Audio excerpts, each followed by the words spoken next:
Hello, everyone. You're in the Aether, and I'm your host, Cody Fry.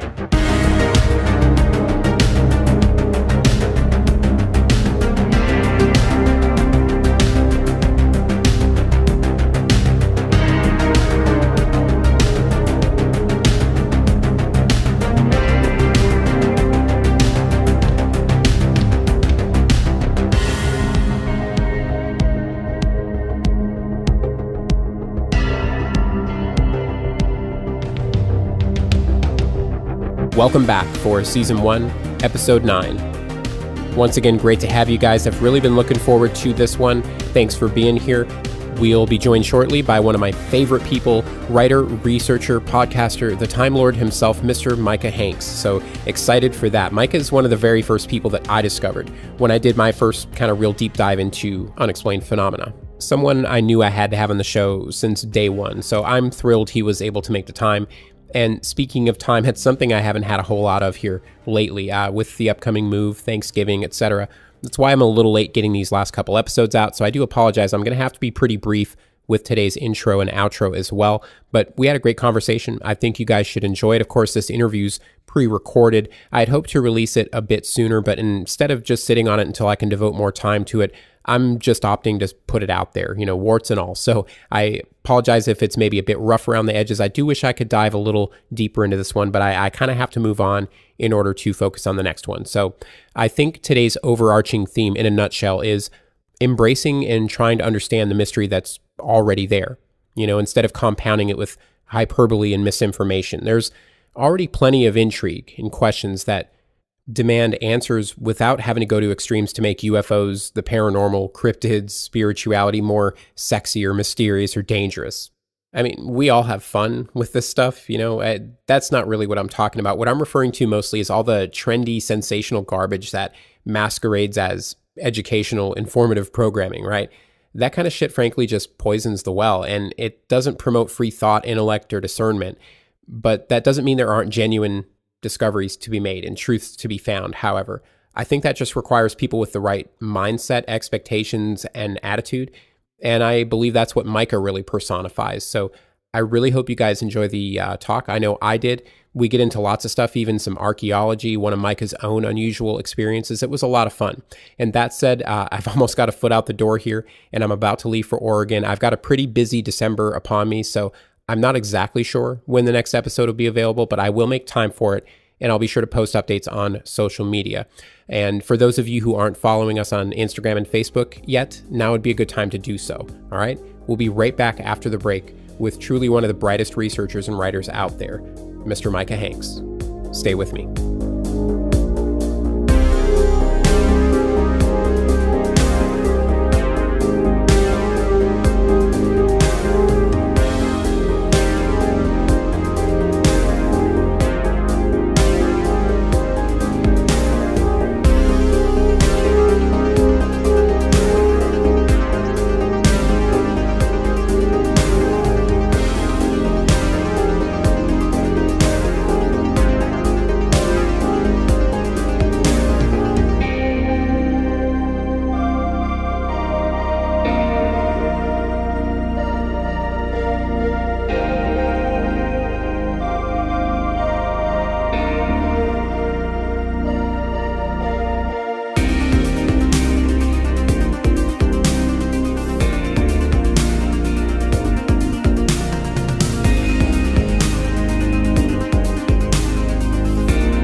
Micah, how are you, sir? I'm doing good, man. Hope you are too. I am. I'm doing well. Thank you so much. I'm glad you're able to make the time. I really appreciate it. Oh my gosh. Well, thank you very much for being understanding of my tardiness. I was on a call with Lauren, the lovely assistant, of course. Mm-hmm. We have literally not had an actual phone call in weeks, and we finished up in time for me to not be late for the interview. But then Jim Harold had sent me a bunch of texts with a technical question, and I was like, oh, call him back. And then about 5 minutes into that call, I was like, Jim, oh God, Cody's waiting on me. No, you're fine, Micah. No worries at all, my friend. I'm just glad to finally get you on here. You've definitely been on my short list since the show's inception for a few reasons, and I'll get to those. But let me introduce you here real quick to folks. Of course, you're a writer, researcher. You've written several books. You've been hosting the Grailian Report podcast for a number of years, as well as two other podcasts that I'm aware of anyway, Middle Theory and the 7 Ages Audio Journal. And I was going to ask, too, if you still moonlighted on Jim Harold's podcast there, but I think you kind of already answered that. I know you two go way back. Oh, yeah. Yeah. Jim, I'm trying to think, when did I meet Jim? He probably had me as a guest on his podcast at some point. And then thereafter, I had him on mine. And we just, we always enjoyed working together, but we were doing an event together probably in 2014 or 2015. That was the first time I ever actually met him.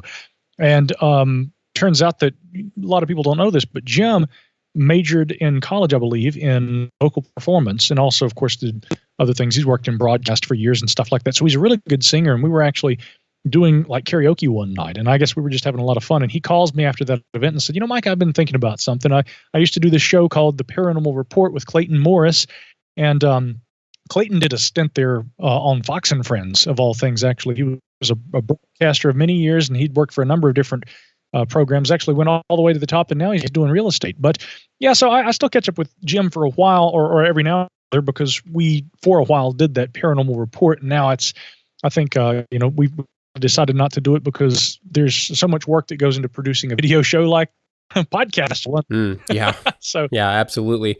And that's actually a really good segue here into my first question. I think it's safe to say, Micah, you're one of the busier guys in the field of unexplained phenomena and research. I mean, if you're not writing books or running your 3 podcasts from your home base there in the sunny South, you're usually traveling. You're out speaking at conferences, at some archaeological site. You're always out there causing trouble somewhere. So I've got to ask you, man, you're so busy. How do you maintain all these different pursuits while keeping a solid foot on the ground, Man, it's difficult. It's really difficult. But I guess people often, they see my Instagram and probably, in fact, I was talking with Jason Pentrail, but one of the 3 wonderful co-hosts on the 7 Ages podcast that you mentioned there. He said, Micah, before I met you and we started working together, he said, I would see your social media, and I just thought, he must be the most jet-setting guy. He's out all over the place. He's traveling. He's doing events and stuff. That's the side, I guess, that the public sees. I mean, my average work week more along the lines of, I try to sleep. Right. But the combination of a lot of dark, strong coffee and just, generally having a lot of, different projects on my plate, and hence you lay down to go to sleep, and your brain, or usually mine does at least, at around 2:30 or 3, wakes me up thinking about all the stuff I've got to do the next day. So my day begins either later than I intended because I didn't sleep the night before, or I get a fairly good night's sleep, but I wake up at like 5 and my body's like, okay, lazy, get up. That's enough. And it's like, I can't lay there anymore. So my favorite day, let's go with my favorite day. Okay. Okay.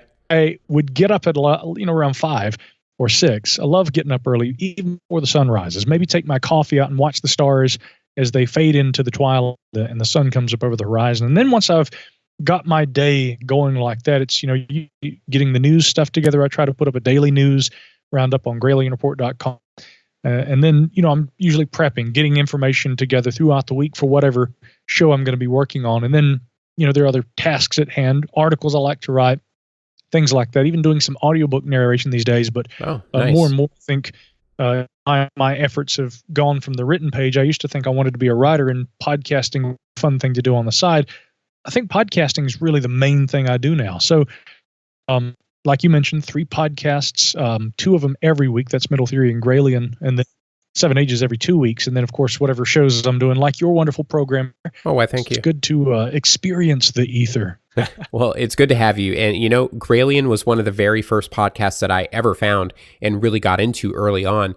And in hindsight, I'm just so grateful for your show, man. It's always kind of been like my little beacon of truth out there. I still find myself today coming back to it to get a proper perspective, because it's so easy to lose your way when you're really looking into some of this stuff. And people come at it too from so many different angles.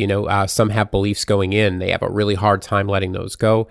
Others, I suppose, on the opposite side of the spectrum, they just want to believe, and they want to so much they forget to pack their bullshit detector, or maybe they don't even have one anymore, and they leave themselves open to everything, good and bad. So, I don't know. I don't think, from my perspective anyway, either one are really seeing the forest for the trees here. I've heard you use the term open skeptic a number of times, Micah, or open skepticism. Can you talk a bit about what that means to you, and does that, I guess, still accurately describe how you approach unexplained phenomena today? Oh, man. Well, first, let me just say thank you, Cody, because that means the world to me coming from you. Obviously, very eloquent and articulate on your own part here, doing the podcasting and stuff. You and I corresponded a bit, leading this. And actually, even prior to that, I'm very glad that you've taken the step. And again, I mentioned being a writer. And of course, I wrote a book on podcasting. So when people who say they've listened to me are stepping over into doing podcasts themselves, that to me, there's no treasure truly better than seeing the ability to influence others and get them involved. And now you're adding to all this yourself. So that's important to me, and I want to thank you.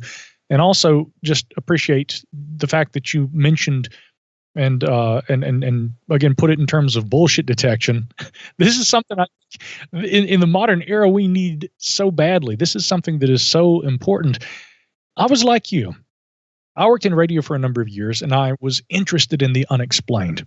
And UFOs weren't really my thing per se. I think, if anything, I was more interested in claims of, sightings of mystery creatures, sea serpents and, Sasquatch, things like this. A lot of people would immediately, if you say sea serpent or Sasquatch, the average person may or may not actually tell you the truth. I think that there's this stigma, especially in the modern sense of mainstream media, and that's not to demonize the media, but I do think that there are standards in terms of both culturally, intellectually, academically, et cetera. There are certain standards that if you deviate from those accepted standards in terms of subjects and the approach to them, you're going to get side-eye glances, and people are going to, maybe not so, they're going to come at you and say, okay, let's talk about beliefs. Why do you believe in those things? Well, for me, it wasn't so much I believe in these subjects. It was, for me, there's a lot of literature that suggests over the centuries that people, seafarers or whatever else, have experienced encounters with animals believed by some to exist, but for which the scientific record, there isn't reliable data that account for them. To me, the idea of there being large aquatic animals was very compelling, because where would large animals, as yet unknown to science, be found than in the oceans? Now, at that point, you can say, okay, this is interesting. The information is compelling. Maybe it does compel me to believe, and therefore I become someone who always advocates the existence of these things. One may choose to do that, and that's okay to an extent. But for me, it wasn't ever about I believe. It was about, this is an interesting subject, and the number of reports by eyewitnesses that are given, the consistency between the reports, interests me. And at that point, I think I began to want to look at this as, is it a sociological phenomenon where people are seeing things that are completely the opposite of what they say that they've seen, but for some reason they have a commonality and belief in that thing? Or is it quite the opposite? These people are seeing what they have described, and the commonality in the reports is due to the consistent nature of sea serpent, flying saucer, Sasquatch, whatever. These things seem very far out. Something has to account for the reason that people continue to say, this is an experience I've had. And so for me, it became an aspect of, so then how do we approach the phenomena from that point? Do we look at it historically and build a narrative, or the lack thereof? Do we look at it psychologically? What does science and what does philosophy have to say about it?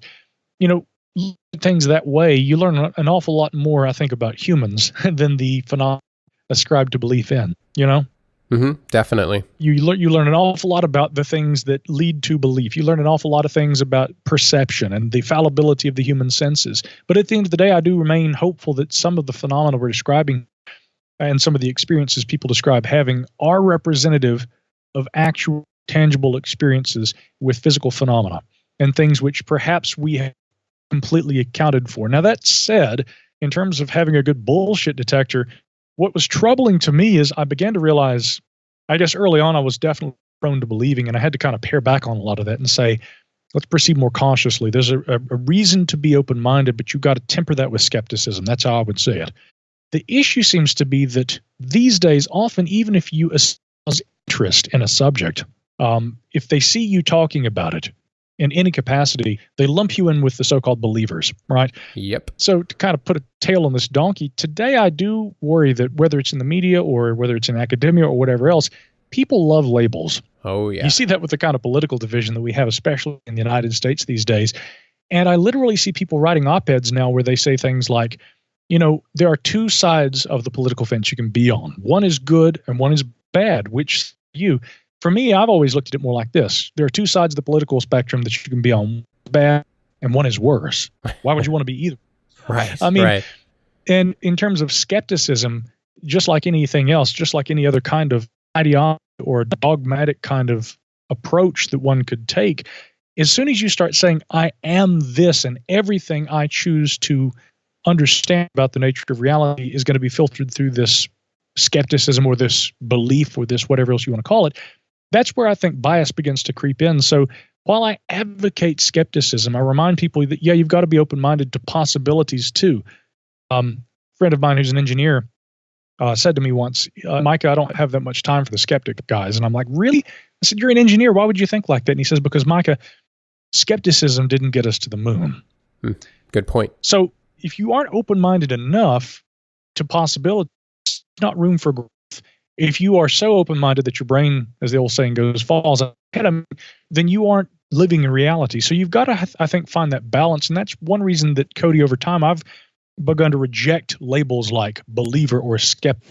I like to say I'm skeptically inclined in the way that I approach subjects, but I make no apologies for having interest in subjects which sometimes are considered fringe, because at some point you have to look at the commonality between experiences and the descriptions of these phenomena. We can't just keep sweeping them under the rug. There may not be anything to them, but at some point, whether it's on a psychological or a sociological or on a biological level, I want to understand what substantiates the claims which we call the unexplained. I mean, there's got to be something to some of it at least. So let's be cautious, let's be skeptical, but let's at least be open to possibilities.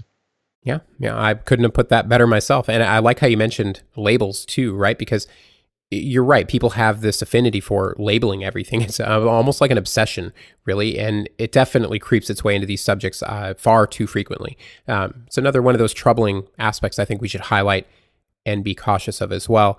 And I wanted to shift gears here for a moment, Micah, because I recently talked to your good friend Ryan Sprague a few weeks ago. And we actually did talk a bit about labels in pop culture as it applies to paranormal and UFOs, all sorts of stuff. And we also had a very interesting discussion about an experience he had up in Nova Scotia not too long ago at an event that you attended as well. And to sum that up, in case anybody missed it, this involved a supposedly haunted room, a ghost box, some possible communication with an entity, and Ryan believes he felt the physical presence of that entity before it left the room. So can you talk about what you experienced up there, Micah? And I'll ask you the same follow-up question that I asked Ryan. Did that change anything for you, man? The way you viewed any of this phenomena going forward? Interesting question, Mr. Fry.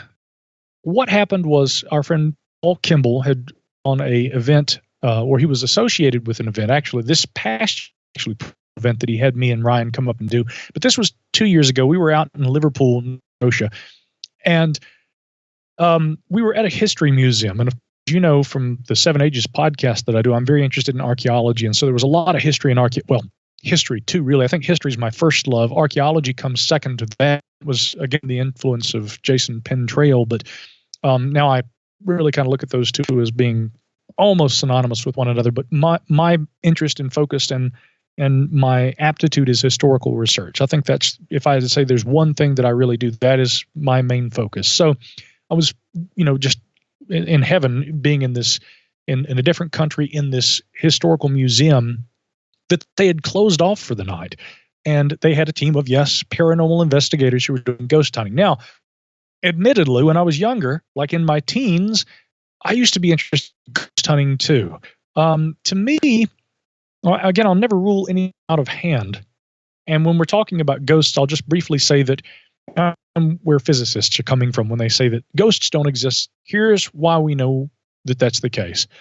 And they talk about, again, for there to be some sort of an energetic phenomena that accounts for so-called spirits, apparitions, and things like that, there would have to be a lot of things that could be accounted for, which physics simply does not account for. But rather than saying, therefore, I can confidently say that everyone who's ever claimed to have had that kind of experience is delusional, to me, I say, could it be that we're approaching the problem wrong? Again, one idea is that the concept of ghosts actually stems from traditions of ancestral worship around the world and throughout time. And so, naturally, with my interest in archaeology and anthropology, I would come at that from a more anthropological perspective. But nonetheless, I wonder sometimes, even if it were a phenomenon more in the mind, the physical sense, is that not phenomenon? I mean, is it any less a phenomenon, I should say? So when I was younger, I, again, like the traditional ghost hunter who looks at things from the physical side of things and carries around little meters and devices and stuff, I was interested in that when I was younger. The reason I'm not interested in that now is because I have over time challenged those attitudes. What about an electromagnetic field detector is going to be able to pick up any essence apart from the physical body of a human that lingers in the afterlife that wouldn't be possible with that device when that person's alive? It seems illogical. And so to me, I'm not as taken with the idea of ghost hunting. Now, that frames the argument because that's what was happening in the museum that night. I was looking at arrowheads and artifacts from the ancient past. Else was running around devices and doing this kind of stuff. And I don't mean to take away from those experiences. I walked in the room where they were sitting with a device which is called sometimes a spirit box or a Frank's box, but basically it's just a little device that cycles through different radio signals very quickly. And it creates kind of this patchwork quilt of audio sound bites on various radio frequencies, which allow the ear, I think, to kind of do what the eyes would do when looking at the clouds. Okay, pareidolia. You see shapes and forms and things that are really in the eye of the beholder. Now, a lot of people would use this device with the hope of trying to discern messages that supposedly come from someplace. We'll say for right now, the spirit world. And that's what they were doing in the room. Ryan and Greg and everybody were sitting down working with this device, and I was scowling, leaning against the corner on the other side of the room, watching all this kind of going, oh, what a waste of time. Now, what happened, as those who have heard your discussion with Ryan Sprague will already know, they were asking different questions of the box, and I think at one point it was probably Kimball who said, is there anyone in this room you would like to speak with? What the box, quote unquote, said at that point sounded to everyone in the room, including yours truly, like it said, Micah. I heard it, and then everybody goes, Micah, that's you.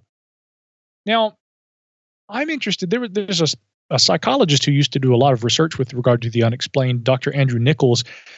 He said that he a lot of interesting things, skeptically inclined though he was, from going into experiences like that, sitting down and going through the motions of a seance, ghost hunt, and seeing what the psychological aspects of the experience from person to person were in relation to that environment. So taking that kind of approach myself, the skeptic, sit down. I'm going to engage in this just like anyone else here in the room would do. I'm going to treat this phenomenon as though it were as real to myself as to anyone else here. And so I began asking questions and wasn't getting much of a response. And Greg Bishop at one point said it might help if you do it this way, and kind of suggested that I phrase the questions a little differently, a little more open-ended.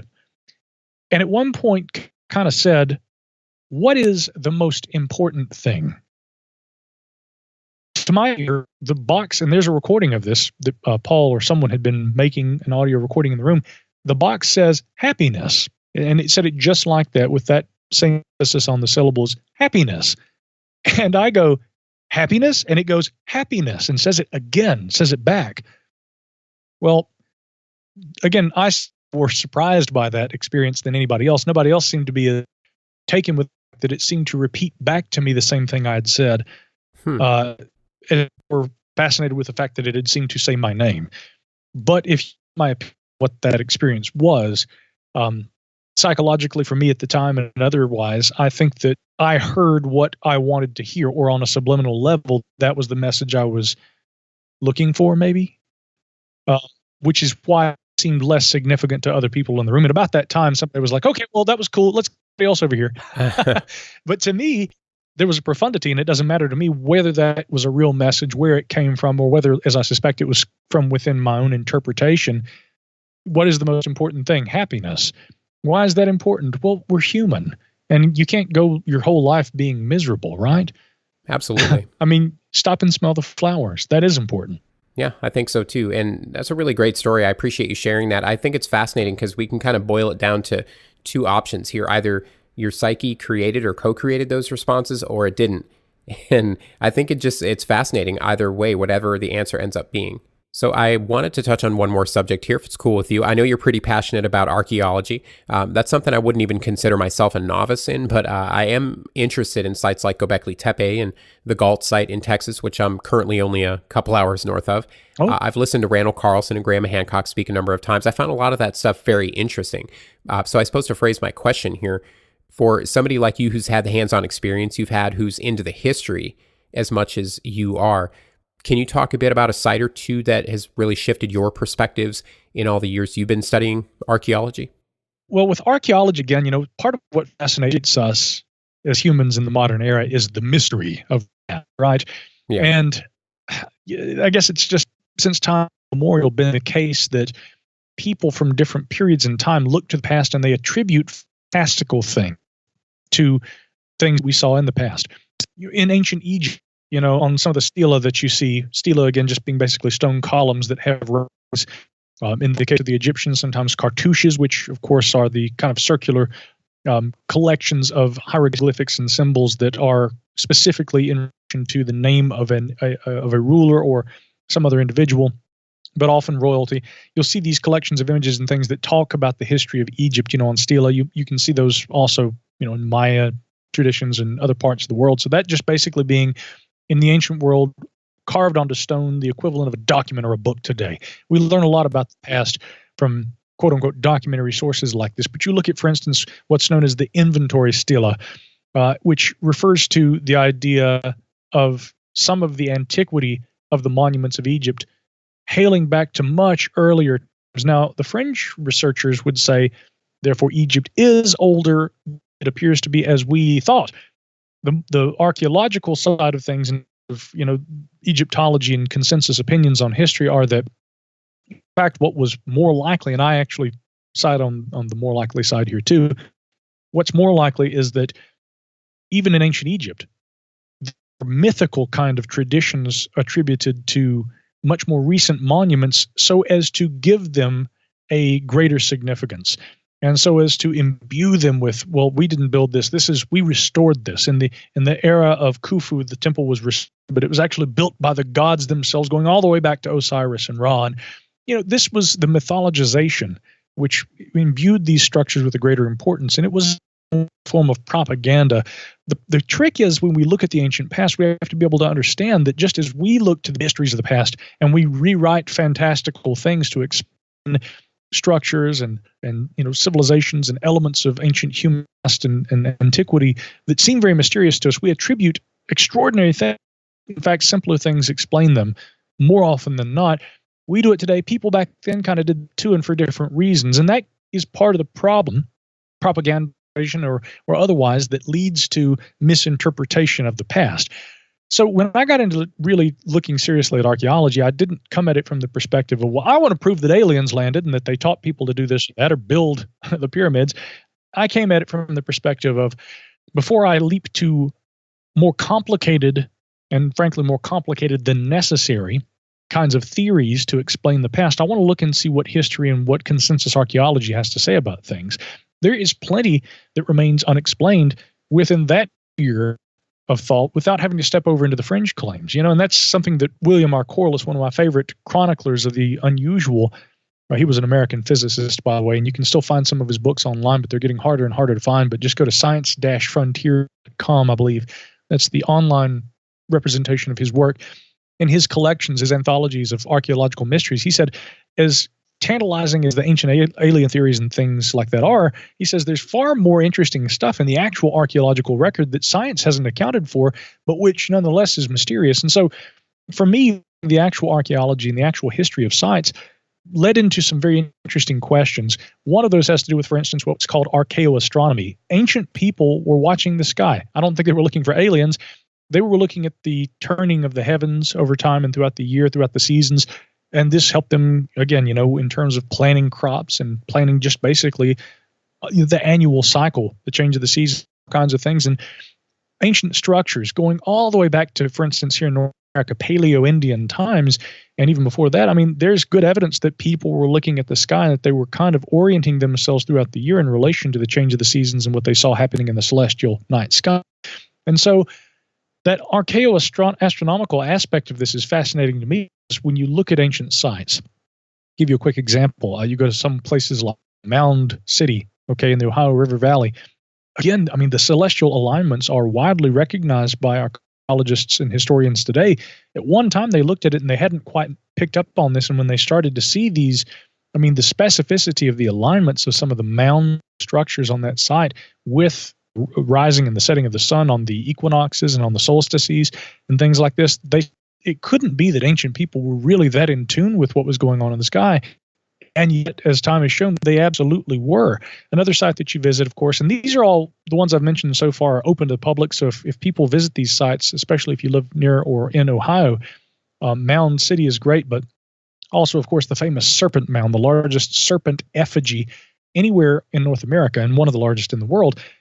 On the day of the summer solstice, the setting sun completely, perfectly aligns with the open mouth serpent.